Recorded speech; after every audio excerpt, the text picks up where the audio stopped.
20 women vanished from society completely, yet somehow they were all living in the same abandoned building without anyone knowing.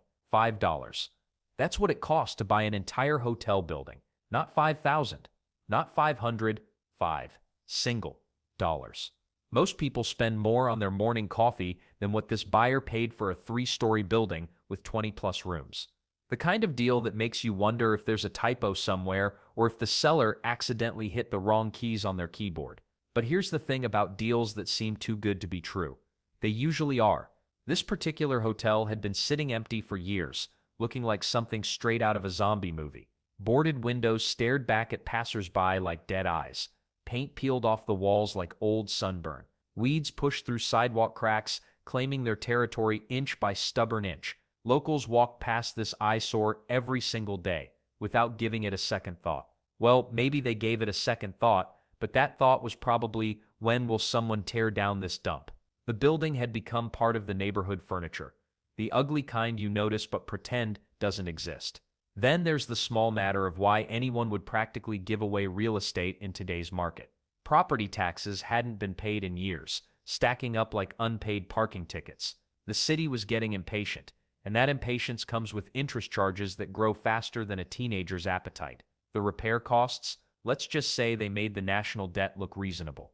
New plumbing, electrical work, roof repairs, foundation issues, the building needed everything short of a miracle. Most potential buyers took one look at the renovation estimates and ran faster than people leaving a bad movie. Makes sense, right?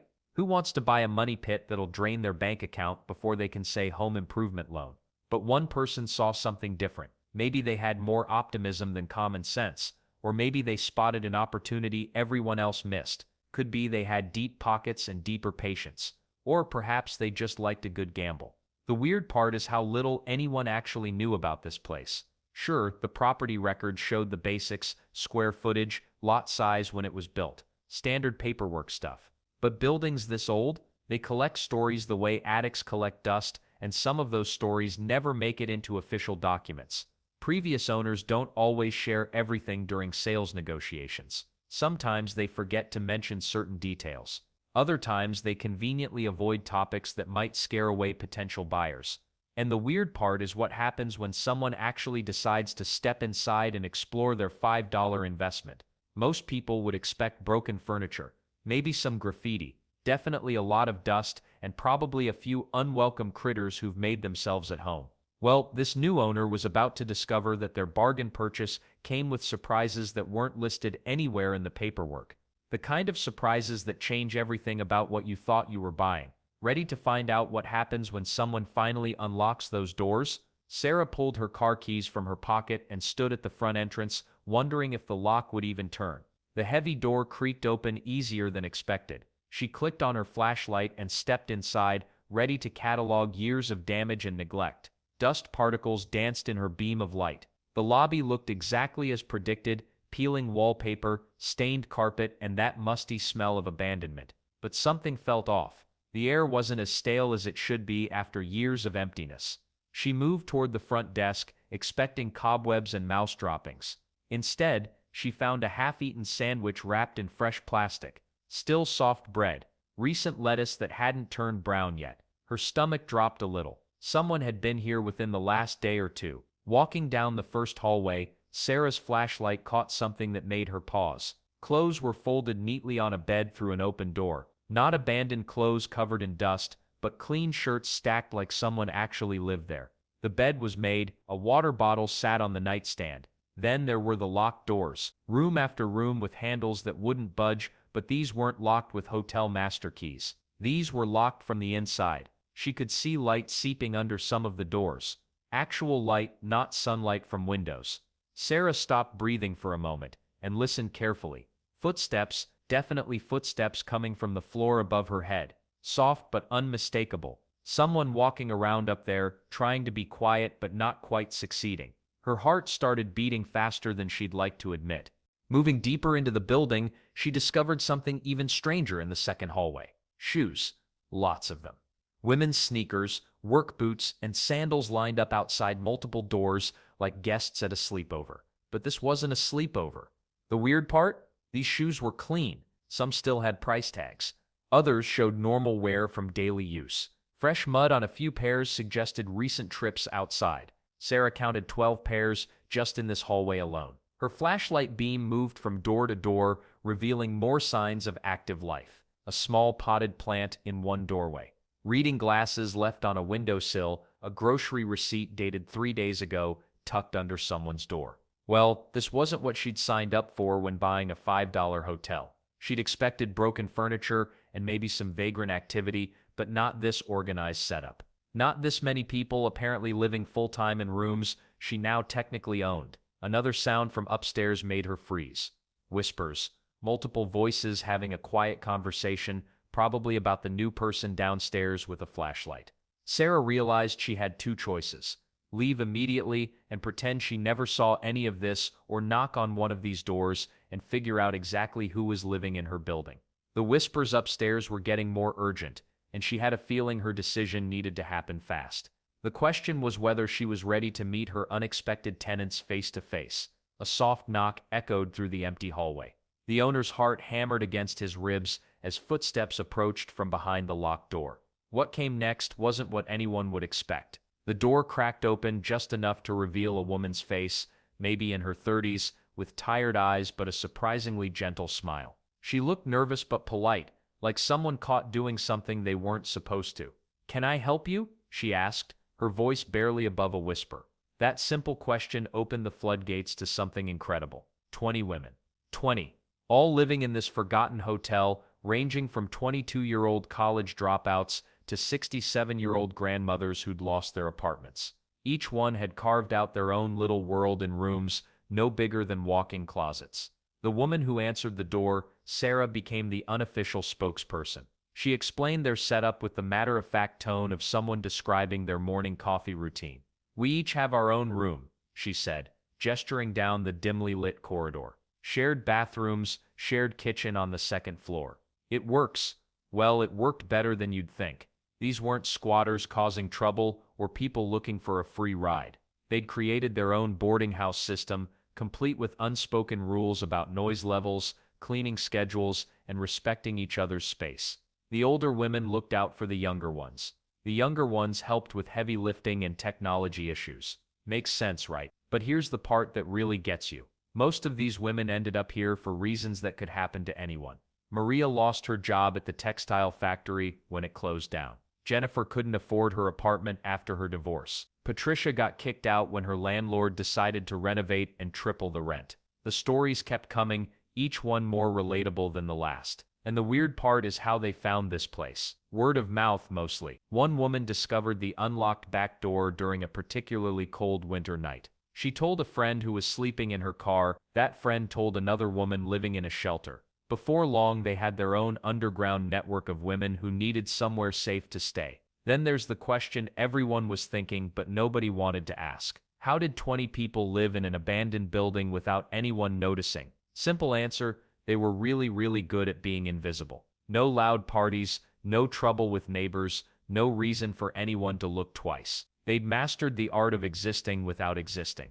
The tension in the air was thick as Sarah explained all this. Here was this new owner, holding legal papers that could change everything, listening to stories about survival and community in the most unlikely place. Some women stayed hidden in their rooms, probably packing their few belongings. Others lingered in doorways, cautiously hopeful that maybe, just maybe, this wouldn't end the way these situations usually do. What happened next would determine whether this hidden community would survive or scatter to the winds. Walking deeper into their world felt like stepping into something nobody was supposed to see. These 20 women had built more than just a place to sleep. They'd created a system. Sarah, who'd been there the longest at 12 years, became their unofficial treasurer. Every Tuesday she'd collect whatever money each woman could spare. $5 here, 10 there. Sometimes, just loose change from someone's pocket.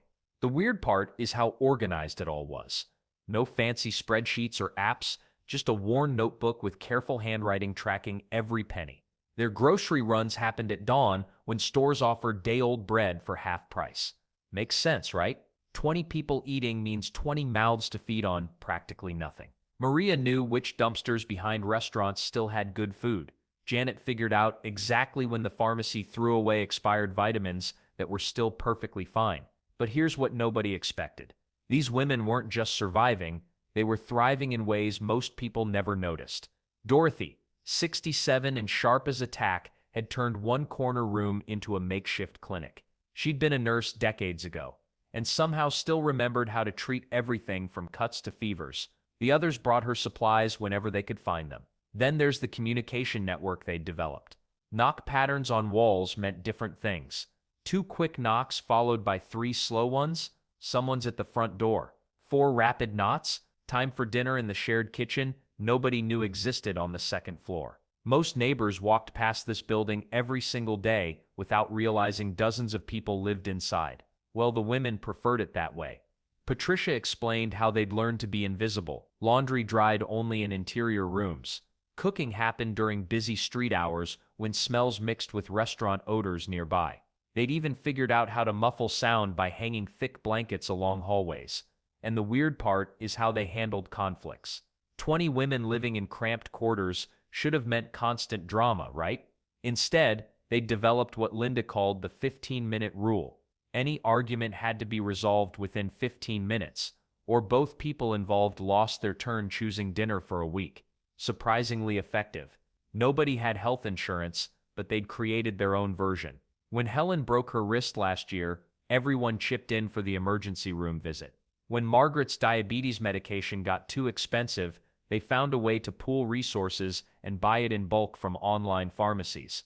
The new owner's presence changed everything, though. Some women saw opportunity, maybe finally getting proper heating or working plumbing. Others worried about losing the only stable home they'd known in years. Fear mixed with hope in ways that made conversations tense and uncertain. Patricia kept glancing toward the stairs, mentioning how things were about to get complicated. She wouldn't elaborate, but her nervous energy suggested something bigger was coming. Something that would affect not just these 20 women, but everyone who thought they understood what this building really was.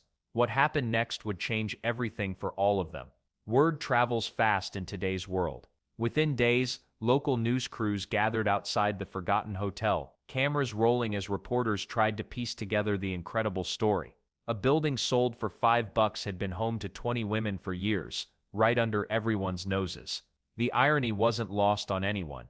The most expensive housing market in decades, and here was a hidden community surviving on almost nothing. Social workers arrived first, clipboards in hand and genuine concern in their voices. These weren't the bureaucrats you see in movies, barking orders and threatening evictions. Most seemed genuinely surprised that such an organized, peaceful community had existed without any official support. One caseworker later admitted she'd never seen residents take better care of each other than what she found in those cramped hotel rooms. City officials faced a nightmare of paperwork and legal questions. What do you do when squatters have been model citizens for over a decade? The women had caused zero problems, paid utilities when possible, and maintained the building better than many landlords do. Well, that creates some awkward conversations in City Hall. Then there's the media circus that followed. Talk shows wanted interviews. Documentary filmmakers started calling. Some women welcomed the attention, hoping their stories might help others in similar situations. Others just wanted to disappear back into anonymity. Makes sense, right? After years of hiding, suddenly having cameras shoved in your face isn't exactly comfortable. The hotel owner found himself in the strangest position imaginable. He'd bought a building expecting to flip it for profit, maybe turn it into trendy apartments. Instead, he discovered he'd accidentally become responsible for 20 lives. Some neighbors criticized him for enabling the situation. Others praised him for not immediately calling police. The poor guy couldn't win. Several women received offers for temporary housing through local charities and government programs. 3 sisters in their 50s, who'd been sharing one room for 8 years, finally got a real apartment. The eldest woman, Maria, moved in with her daughter, after years of stubborn independence. But here's the twist. Not everyone wanted to leave immediately. 4 residents asked to stay during renovations, offering to help with construction work in exchange for temporary housing. They'd found something rare in that rundown building.